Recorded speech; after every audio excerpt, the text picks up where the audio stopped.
Hi, welcome to Lifestyle Tailor. இன்றைக்கி நம்ம என்ன பார்க்க போகிறோம் அப்படின்னா ஃபால்ஸ் தாங்க. நம்ம ஸ்டிச் பண்ணும்போது கரெக்டாக வந்திருக்கான்னு நீங்கள் வந்து செக் பண்ணுங்கள். த்ரெட் பாருங்கள், கரெக்டாக சாரீ வந்து ஒரு 2 mm வெளியில் இருக்குது, அதுக்குள்ளே தான் வந்து ஃபால்ஸ் இருக்குது. ஓகேங்களா? இப்போ ஒவ்வொரு டைம் எடுத்து வைக்கும் போதும் ஃபால்ஸும் ஸ்ட்ரைட்டாக இருக்கணும், சாரியும் அது கூட ஸ்ட்ரைட்டாக இருக்கணும். நீங்கள் ஒரு ஜான் அளவுக்கு இல்லாட்டி உங்கள் கை விரல் 5 விரல் இப்படி நீட்டி அந்த அளவுக்கு லென்த்து கரெக்டாக வச்சுட்டே ஸ்டிச் பண்ணிட்டே வாங்க. பாருங்கள், நீங்கள் கவனித்தா உங்களுக்கு தெரியும் நான் ஸ்டிச் பண்ணும்போது எப்படி பண்ணுறேன்னு சொல்லிட்டு.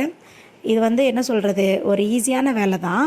ஆனால் நம்மளுக்கு ட்ரிக்ஸ் தெரியாமல் நீங்கள் பண்ணிங்க அப்படின்னா இது ரொம்ப கஷ்டமான வேலை. ஸ்டிச் பண்ணிட்டே வரும்போது இந்த ஸ்ட்ரைட் இருக்கான்னு மட்டும் நீங்கள் கவனிச்சுக்கணும். இப்படி பார்க்கும்போது உங்களுக்கு பாதிலேயே தெரிஞ்சிடும்.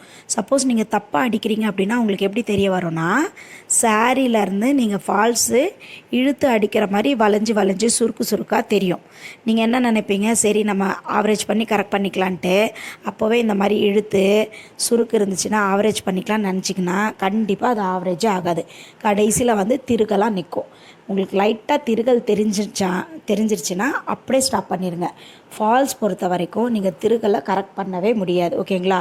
ஏன்னா தைச்சிட்டிங்கன்னா மொத்தமாக பிரிக்கணும். அட்லீஸ்ட் உங்களுக்கு எங்கேருந்து திருகல் வந்திருக்குன்னு கண்டுபிடிச்சா கூட நீங்கள் அங்கேருந்து பிரித்து கரெக்ட் பண்ணிவிட்டு வந்துடலாம்.